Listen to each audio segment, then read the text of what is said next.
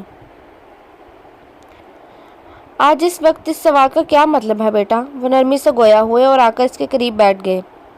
کچھ پل وہ خاموش بیٹھا رہا، پھر خود کو مضبوط بنا کر اٹھ کھڑا ہوا۔ کچھ نہیں بابا، بس یوں ہی دماغ میں خیال آیا تو پوچھ لیا آپ سے۔ وہ ان کی طرف دیکھ کر مسکرایا تو شعیب خان نے بوجھل سانس خارج کی۔ میں تو ڈر ہی گیا۔ انہوں نے بھاری سانس ہوا کے سپرد کی۔ باہر پورا خاندان جمع تھا۔ ایسے میں وہ کوئی بھی غلط قدم اٹھاتا ہے تو سارے خاندان میں اس کے باپ اور ماں کی بہت بدنامی ہوتی۔ سب نے بڑھ کر ان کی پرورش پر سوال اٹھتا اور یہی وہ نہیں چاہتا تھا۔ آج پہلی بار حداد کے سامنے اس نے نظریں اٹھائی تھیں اور شاید یہ اس کی زندگی کا سب سے غلط فیصلہ تھا۔ اپنی ایک طرفہ محبت وہ کسی پر آشکار نہیں کرنا چاہتی تھی، مگر آج نہ چاہ کر بھی یہ راز اس انسان نے پا لیا تھا جسے بلانے کی کوشش، اپنے دل سے نکالنے کی جدوجہد وہ بار بار کر چکی تھی، مگر نگوڑے دل کے آگے ہمیشہ بے بس ہو جاتی تھی۔ اس کی ویران زندگی کی بنجر سرزمین پر محبت کی ایک اوپل کب پروان چڑھنے لگی یہ وہ جان ہی نہیں پائی۔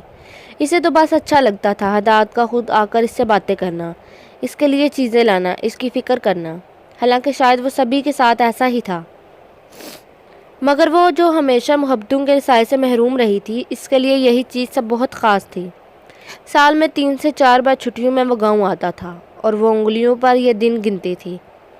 جب وہ آتا تو سارے کام وہ ہوا کے گھوڑے پر سوار ہو کر کرتی۔ جتنے دن وہ رہتا روشانے کے دل کی کلی کھلی رہتی، اور جب وہ جاتا اسی پل وہ دوبارہ اس کے آنے کا انتظار کرنے لگتی۔ عرفانہ اس سے محبت نہیں کرتی تھی، یہ بات وہ اچھے سے جانتی تھی۔ کئی بار وہ اس کے سامنے بھی اپنی نفرت کا برملا اظہار کر چکی تھی۔ مہک بھی بس اپنا مطلب پورا کرتی تھی۔ زہیب کو گھر کے جھگڑوں میں کوئی دلچسپی نہیں تھی۔ دادی اس سے لاڈ جتاتی اور دادی کے بعد اس کے دل میں جو خاص مقام رکھتا تھا وہ حداد کی ذات تھی۔ اور پھر جس دن عرفانہ نے کہا کہ وہ مہک کی شادی حداد سے کروانا چاہتی ہے،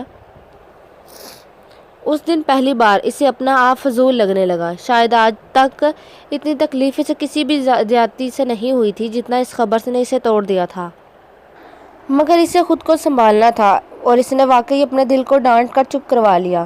مگر آج وہ دوبارہ ٹوٹ گئی تھی۔ روتے روتے وہ فرش پر ہی لیٹ گئی۔ اتنے دنوں کے جمع غبار کو آج آنسو کے ذریعے بہہ جانے کا راستہ مل گیا۔ ارے کلموہی، باہر نکلو، دروازہ کھولو، دڑ دڑ کی آواز نے اسے گہری نیند سے بیدار کیا۔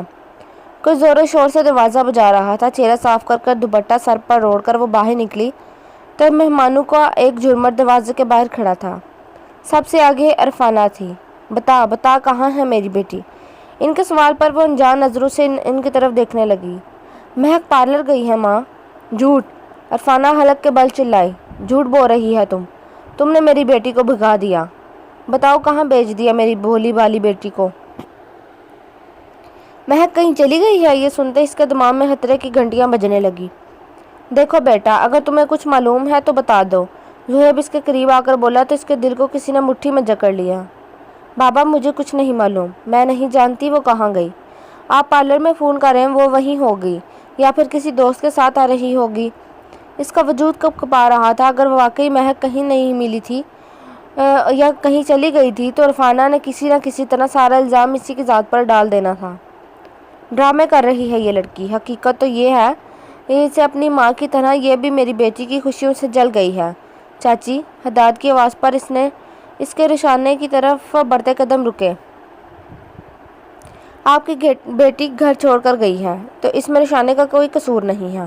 ارے بیٹا، تم جانتے نہیں ہو اس کو، میری بیٹی بہت بھولی ہے۔ میں جانتا ہوں چاچی، وہ بہت بھولی ہے۔ اب آپ لوگ یہاں سے باہر جائیں، میں ایک پولیس والا ہوں، جو چھان بین کرنا ہوگی میں خود کر لوں گا۔ ان سب کو بھیج کر وہ روشانے کی طرف متوجہ ہوا۔ میں کچھ نہیں جانتی۔ حداد کی تفتیش سے پہلے ہی وہ بول اٹھی۔ میں جانتا ہوں تم کچھ نہیں جانتے، لیکن پھر بھی میں جاننا چاہتا ہوں۔ رشتہ ڈھونڈنے سے لے کر اب تک مہک نے تم سے کوئی ایسی بات شیئر کی جو عجیب ہو؟ نہیں، میں کچھ بھی نہیں جانتی۔ وہ باقاعدہ رونے لگی۔ روشانے، دیکھو، ایسے رونے سے بالکل بھی کوئی فائدہ نہیں ہے۔ ایسے تو چاچی سیدھا تو قصوروار تمہیں ٹھہرا دیں گی، اس لیے بہتر ہے تمہیں جو کچھ بھی معلوم ہے مجھے بتا دو۔ میں سچ کہہ رہی ہوں، مجھے کچھ بھی نہیں معلوم، اور مہک ایسا کچھ بھی کرنے والی ہے اس بات کا مجھے بالکل بھی نہیں اندازہ تھا، مگر وہ کہتی رہتی تھی کہ اسے یہ شادی نہیں کرنی، اپنی پسند کے لڑکے سے شادی کرنا چاہتی ہے جو کہ آپ نہیں تھے، تو شاید وہ اپنے کسی دوست کے ساتھ ہو۔ پھر اس نے اس شادی کے لیے ہاں کیوں کی؟ اس کے انکشاف پر کچھ پل کے لیے حداد بھی ساکت ہو گیا۔ وہ ایک ایسی لڑکی سے شادی کرنے جا رہا تھا جس سے شادی کرنے میں ذرا انٹرسٹ نہیں رکھتی تھی۔ ماں چاہتی تھی۔ حداد نے سختی سے بالوں میں انگلیاں پھسائیں۔ اور باہر چلا گیا۔ کچھ بتایا اس منحوس نے میری بیٹی کے بارے میں؟ عرفانہ دروازے سے باہر کھڑی تھی۔ جیسے ہی وہ باہر نکلا تو وہ اپنی تفتیش کرنا شروع ہو گئی۔ پتہ تو نہیں چلا مگر بہت جلد پتہ چل جائے گا۔ چاچی کیا پارلر جاتے وقت وہ اپنا موبائل اپنے ساتھ لے کر گئی تھی؟ ہاں، موبائل تو اس کے ساتھ ہی تھا۔ تو بس پھر پتہ چل جائے گا۔ میں پولیس اسٹیشن جا رہا ہوں، انشاءاللہ مہک کو لے کر ہی واپس آؤں گا۔ ہاں بیٹا جلدی جاؤ، پتہ نہیں میری بچی کس مصیبت میں پھنس گئی ہوگی۔ بابا آپ یہاں آئیں۔ دروازے کے پاس پہنچ کر اس نے اپنے باپ کو بلایا۔ کیا ہوا بیٹا؟ وہ حیرت زدہ اس کے قریب آئے۔ بابا جب تک میں واپس نہ آ جاؤں تب تک آپ روشانے کا دھیان رکھنا، چاچی اس کے ساتھ کچھ بھی غلط نہ کر پائیں۔ روشانے کے لیے اس کی اتنی فکر پر شعیب خان دم بخود رہ گئے، لیکن پھر اس نے ویسا ہی کیا۔ عرفانہ بیگم روشانے کو کاٹ کھانے کے بہانے ڈھونڈ رہی تھی مگر شعیب خان نے اسے کاموں میں الجھا کر اپنے قریب ہی رکھنے کی کوشش کی، کیونکہ مہمانوں کے سامنے وہ چاہ کر بھی روشانے کے ساتھ برا برتاؤ نہیں کر سکتی تھی۔ حداد خان نے اپنا وعدہ سچ کر دکھایا۔ 12 گھنٹے گزرنے کے بعد ہی وہ مہک کو لے کر گھر آ گیا۔ گھر آتے ہی عرفانہ مہک کے گلے لگ کر خوب روئی۔ شکر ہے میری بچی گھر واپس آ گئی، ورنہ اس بدبخت نے تو میری بھولی بالی بچی کا دماغ خراب کرنے میں کوئی کسر نہیں چھوڑی تھی۔ آپ کی بیٹی بولی بالی نہیں ہے چاچی، اور نہ ہی روشانے نے اس کا دماغ خراب کیا ہے، اس کے دماغ میں پیدائشی ہناس بڑھا ہوا ہے۔ حداد کا ضبط جواب دے گیا۔ ارے بیٹا تم کچھ نہیں جانتے۔ عرفانہ نے اپنی بیٹی کی صفائی پیش کرنا چاہی۔ میں ہی تو بہتر جانتا ہوں چاچی، اور مجھ سے بہتر بھلا کون جان پائے گا؟ کیا بات ہے بیٹا، ہمیں بھی پوری بات بتاؤ۔ شعیب اور زہیب دونوں حداد کی طرف متوجہ ہوئے۔ بہت وقت سے میں ایک ایسے گروہ کے بارے میں انکوائری کر رہا ہوں جو امیر گھر کی بیوقوف لڑکیوں کو اپنے پیار کے جھنسے میں پھنسا کر سارے زیورات کے ساتھ ان کو گھر سے بھگا کر لے جاتے ہیں، اور جیسے ہی زیورات اور کیش ان کے ہاتھ لگ جاتا ہے تو پھر وہ لڑکی یا تو لڑکی کو بیچ دیتے ہیں یا تو جان سے مار دیتے ہیں۔ میرا ایک دوست اس گروہ کے بارے میں جان گیا تھا، اسی وجہ سے اس گروہ نے اسے ایک ذیتناک موت دے ڈالی۔ آپ کی بیٹی بھی ان میں سے ایک انسان کے پیار میں پاگل ہو کر گھر کے سارے زیور اور کیش کے ساتھ فرار ہوئی تھی۔ وہ تو شکر ہے ہم بر وقت وہاں پہنچ گئے، ورنہ جتنا برا وہ لوگ مہک کے ساتھ کر سکتے تھے اتنا برا شاید آپ لوگ سوچ بھی نہیں سکتے۔ اپنی بیٹی کی ایسی کرتوت پر زہیب خان کا سر جھک گیا۔ عرفانہ کی بھی فراٹے بھرتی زبان کو لگام لگ گئی۔ اس حادثے کو 1 ہفتہ گزر گیا۔ عرفانہ روز ہی باتوں میں سب کو یہ جتانے کی کوشش کرتی کہ مہک سے یہ بھول انجانے میں ہو گئی ہے، وہ سب اسے معاف کر کے دوبارہ دل سے اپنا لے، مگر اب شاید یہ ممکن نہیں تھا۔ تو پھر کیا سوچا تم نے؟ وہ پولیس اسٹیشن جانے کے لیے تیار ہو رہا تھا جب شعیب خان اس کے کمرے میں آیا۔ کس بارے میں بابا؟ وہ مصروف انداز میں اپنا بیلٹ باندھتے ہوئے بولا۔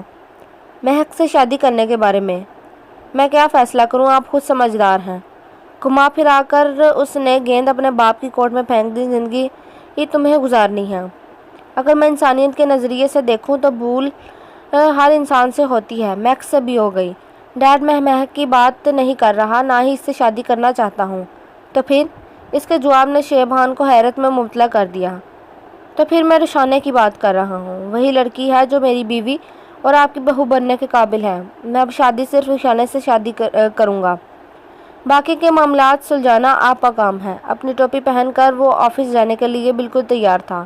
اب مجھے اجازت دے بابا۔ اس نے سر جھکا کر پیار لیا اور اپنے مخصوص سٹک اٹھا کر باہر چل پڑا۔ کل تمہارا نکاح ہے روشانے سے۔ کل تمہارا نکاح ہے روشانے۔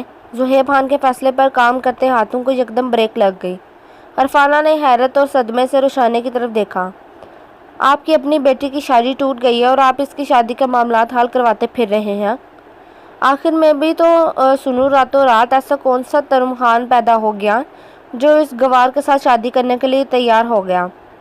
عرفانہ، روشانے بھی میری بیٹی ہے، اس سے شادی کرنے والا جو کوئی بھی ہے وہ میری نظر میں انمول ہے۔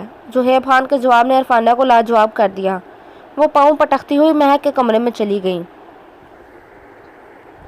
اگلے دن زہیب خان، شعیب خان، دادی اس کے کمرے میں چلے آئے۔ زہیب خان کے ہاتھ میں کچھ پیپرز تھے۔ ان پیپرز پر سائن کر دو بیٹا، ہم پر یقین رکھو، ہم تمہارا بھلا چاہتے ہیں۔ اپنے سر پر رکھے شفقت بھرے ضعیف ہاتھ نے اس کو سر اٹھانے نہ دیا۔ پہلی بار اس کے باپ نے یوں پیار سے اس کے سر پر ہاتھ رکھا تھا۔ دہلیز پر کھڑی 2 گہری آنکھوں نے اس کے جھکے سر کا بغور جائزہ لیا۔ اگر تم یہ پیپر سائن کر دو گی تو میرا مان بڑھ جائے گا، اور اگر میں یہ نہ کر پائی، جھکے سر کے ساتھ جب اس کے لب ہلے تو سامنے موجود انسان کے ساتھ ساتھ دہلیز پر جمے قدم بھی پیچھے ہٹ گئے۔ تمہارا ہر فیصلہ سر آنکھوں پر ہوگا۔ زہیب خان نے یہ لفظ کیسے ادا کیے تھے یہ بس وہی جانتا تھا، کیونکہ اس سوال نے اس کے اندر چند سے کچھ توڑا تھا۔ آج پہلی بار وہ باپ کا فرض نبھانے آئے تھے، مگر رشانے کے جملے نے انہیں یہ باور کرا دیا تھا کہ انہوں نے اپنی بیٹی کے پاس آنے میں دیر کر دی۔ وہ کمرے سے باہر گئے تو اس نے ان پیپرز کو اٹھا کر سائڈ ٹیبل پر رکھ دیا۔ یہ اس کی زندگی کا فیصلہ تھا، وہ اتنی جلد بازی میں وہ یہ فیصلہ کبھی بھی نہیں کر سکتی تھی، مگر ہونا تو وہی تھا جو گھر والے چاہتے تھے۔ دادی نے مسکرا کر اس کی جانب دیکھا، جس کا چہرہ شاید اضطراب کا شکار لگ رہا تھا۔ سائن کر دو بیٹا۔ مگر دادی مجھے معلوم نہیں کون ہے وہ، کیا کرتا ہے اور راتوں رات میرے نکاح کس جرم کی سزا ہے۔ اس نے بے دردی سے لبوں کو کچلا۔ اتنا مضطرب ہونے سے کچھ نہیں ہوگا بیٹا، اگر دادی پر بھروسہ ہے تو سائن کر دو۔ آپ پر تو خود سے زیادہ بھروسہ ہے دادی، وہ پرنم لہجے میں گویا ہوئی۔ تو پھر دیر کیوں کر رہی ہو؟ اٹھاؤ قلم اور چھوٹ جاؤ اس بلا جرم کی قید سے۔ یہ نکاح نامہ نہیں، تمہاری آزادی کا پروانہ ہے جو تمہیں اپنے ساتھ لینے آیا ہے۔ آزادی ملے گی یا قید یہ تو میں نہیں جانتی، لیکن اگر آپ بول رہی ہیں تو میں سائن کر دیتی ہوں۔ قلم اٹھا کر اس نے پورے نکاح نامے پر دستخط کر دیے۔ نکاح نامہ لے کر دادی باہر چلی گئیں۔ کچھ دیر بعد پورے گھر میں عجیب سا شور برپا ہو گیا، کہیں کوئی تماشا نہ ہو گیا ہو۔ وہ یہی سوچ کر دھڑکتے دل کے ساتھ باہر آئی، مگر سامنے کے منظر نے اسے حیران کر دیا۔ اس کا اپنا باپ سب کا منہ میٹھا کروا رہا تھا۔ دادی اپنی ویل چیئر گھسیٹتی ہوئی اس کے قریب آئی۔ دیکھا تمہارا اور ہدایت کا نکاح پر سب کیسے خوش ہوئے ہیں۔ اپنے ساتھ ہدایت کا نام جڑنے پر اسے شوق لگا۔ میں اور ہدایت؟ اسے اپنی سماعتوں پر شبہ ہونے لگا۔ ہدایت کے کہنے پر ہی جھٹپٹ نکاح ہوا ہے اور رستی عید کے بعد رکھی گئی ہے۔ مگر دادی میں مہک کے لیے عرفانہ خود ہی کوئی اچھا رشتہ ڈھونڈ لے گی، وہ لاپرواہی سے گویا ہوئی۔ مگر روشانے کا دل بری طرح کانپ اٹھا، کہیں اب پھر اس کی ذات کا نشانہ نہ بنایا جائے۔ مگر 2 دن تک ہر طرف سکون رہا تو اس کے دل کو بھی کچھ ڈھارس ملی۔ روشانے آج رمضان المبارک کا چاند نظر آئے گا، آج شام کے وقت چھت پر چلی جانا۔ دادی کی پکار پر اس نے اس بات میں سر ہلایا اور شام کا کھانا بنا کر چھت پر آ گئی۔ ابھی تو چاند نظر آنے کے تاثرات نہیں تھے۔ نیلے شفاف آسمان پر خالی بادلوں کے شفاف مرگولے اسے ہمیشہ سے ہی اچھے لگتے تھے۔ چاند دیکھنے کا ارادہ ترک کر کے وہ ان بادلوں کے رقص میں کھو گئی۔ چاند نظر آ گیا؟ اپنے قریب سے ابری آواز پر وہ یکدم چونکی۔ نہیں، کوشش کر رہی ہوں۔ وہ دوبارہ سر جھکا گئے۔ مجھے لگتا ہے یہ دائیں طرف چاند ہوگا۔ اس نے رشانے کی توجہ دائیں طرف مبذول کروائی۔ نہیں، آپ بادل ہیں، چاند دوسری طرف سے نکلے گا۔ ابھی وہ پوری طرح نیلگوں آسمان پر نظریں جما کر چاند کو تلاشنے کی کوشش کرنے ہی چلی تھی کہ ہدایت نے اس کا رخ دوسری طرف موڑا۔ اس طرف سے تو چاند کبھی دکھائی نہیں دے گا۔ اس طرف دیکھتے ہیں۔ اس طرح کنفیوز کر کے وہ اسے پوری چھت کے چکر لگوا چکا تھا۔ وہ حالت پریشانی میں پورے آسمان کو دیکھنے لگی۔ موقع غنیمت دیکھ کر ہدایت نے اس کے نازک ہاتھ کو اپنے مضبوط ہاتھ میں لیا۔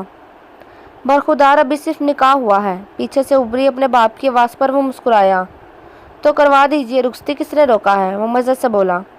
رشانے شرم سے سرخ چہرے کے ساتھ اپنا ہاتھ چھڑوانے کی تگ و دو میں تھی۔ کچھ شرم لحاظ کرو، اگر یہی دونوں چیزیں کروانی تھی تو شادی کیوں کروائی؟ وہ خفا خفا انداز میں گویا ہوا۔ ارے بھائی، ہم یہاں کھڑے ہیں تمہارے پیچھے۔ شعیب خان بھی جھنجھلا سا گیا۔ یہ ان کا بیٹا آج بہکی بہکی باتیں کیوں کر رہا تھا؟ تو آپ یہاں سے مسٹر انڈیا ہو جائیں۔ یہ نہیں ہو سکتا۔ تو ٹھیک ہے، اپنے کمرے میں چلے جائیں۔ مگر ہم یہاں چاند دیکھنے آئے ہیں۔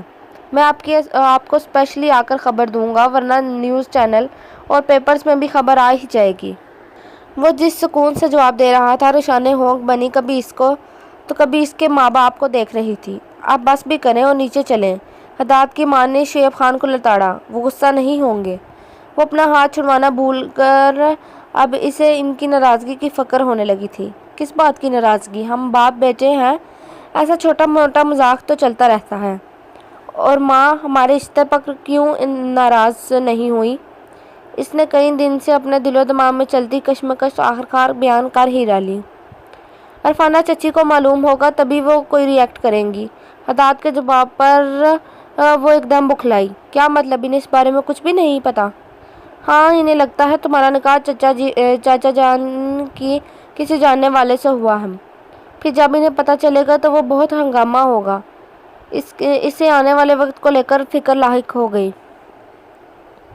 فکر کرنے کی ضرورت نہیں ہے، اب انہیں پتا چلے یا نہ چلے مجھے فرق نہیں پڑتا۔ تم بس چاند کو ڈھونڈنے کی کوشش کرو، باقی میں سنبھال لوں گا۔ اسے تسلی دے کر وہ آسمان کی طرف متوجہ ہو گیا۔ روشانے نے نگاہیں اٹھا کر اس کے سنجیدہ چہرے کی طرف دیکھا، اور اگر وہ کہہ رہا تھا وہ سنبھال لے گا تو ایسا ہی ہوگا، اس لیے وہ پرسکون ہو کر آسمان کی طرف دیکھنے لگی۔ کچھ پل بعد جب آسمان پر باریک چاند کی لکیر نظر آئی تو وہ چہک اٹھی اور چہرے پر ایک دل فریب مسکراہٹ بکھر گئی۔ چاند نظر آ گیا؟ مجھے بھی، وہ گمبھیر لہجے میں بولا۔ اس طرف، اس نے انگلی کے اشارے سے سمجھایا۔ اس طرف۔ وہ مسلسل اس کے چہرے کی طرف دیکھ رہا تھا جہاں شاید پہلی بار اس نے مسکراہٹ دیکھی تھی۔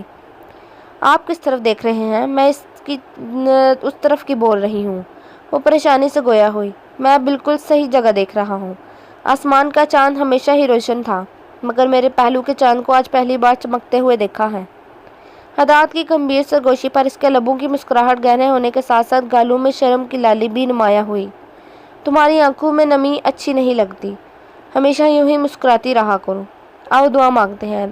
رمضان کے چاند کو دیکھ کر دعا مانگتے ہوئے اس نے اپنی کوری قسمت میں اچانک ہزاروں رنگ بھر جانے پر خدا کا شکر ادا کیا۔